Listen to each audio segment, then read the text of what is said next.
I guess the best analogy I can make to a schizophrenic or a psychotic episode is like a waking nightmare with all the bizarre images, impossible things happening, and the utter terror. Only with a nightmare, you sit bolt upright in bed and it goes away, and you can't make a schizophrenic episode go away just by opening your eyes. And when you sort of think about the different symptoms that go along with schizophrenia, there are several. One is delusions and hallucinations. So I often have a delusion that I've killed hundreds of thousands of people with my thoughts.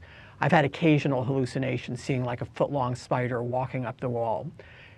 Disorganized, incoherent speaking. So I had a breakdown on the roof of the Yale Law School my first year there, and I said to my classmates, "Are your copies of the cases being infiltrated? We've got to case the joint. I don't believe in joints, but they do hold your body together."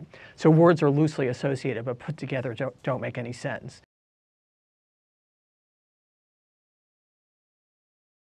There is a sense that many people hold that schizophrenia is a disease entity, and they'll work to try to define it by including different types of symptoms, whether it's hallucinations or bizarre behavior or withdrawal and apathy. But what we're learning is that the disease is actually a syndrome, and that some of the symptoms in the disease, such as hallucinations, may occur in a mild form in many people who continue to function. A lot of people with schizophrenia not only have these what are called positive symptoms, but negative symptoms like apathy and withdrawal, inability to work, inability to socialize. And except for the first 2 years of my illness, I've really been spared those. I think the therapy that intensive therapy that I've been has allowed me to kind of not enact my grave prognosis.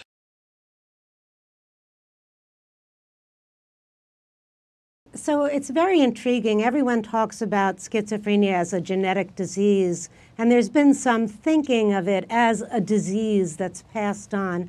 But I would point out that the vast majority of people who have schizophrenia or related condition have no family history. And we're getting into this idea that nature affects nurture, and nurture can affect nature.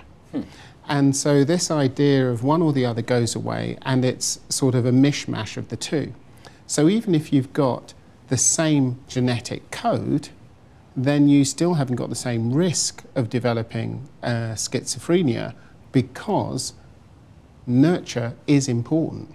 And the more we start looking, the more we start finding things that happen in the environment that are actually important in increasing your risk of developing psychotic disorders such as schizophrenia.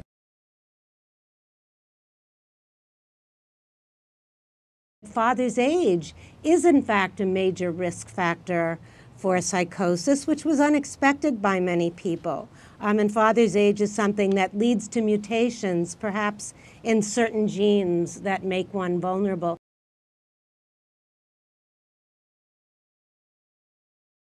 There's schizophrenia in my extended family. I think it was a combination of stress and moving to Oxford, England, which is, even though it's the same language, it's kind of a very different culture.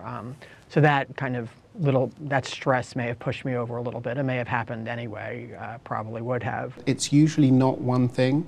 It's a number of things that all go together to build up to increase your risk of developing a psychosis. Okay. But migration is one of the things. We know that early trauma can double the risks for schizophrenia.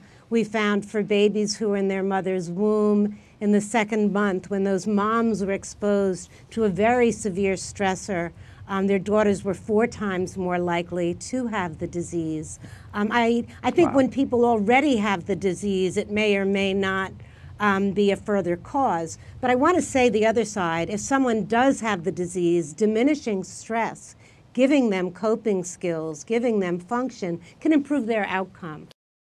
Support Ontario's public television. Donate at tvo.org.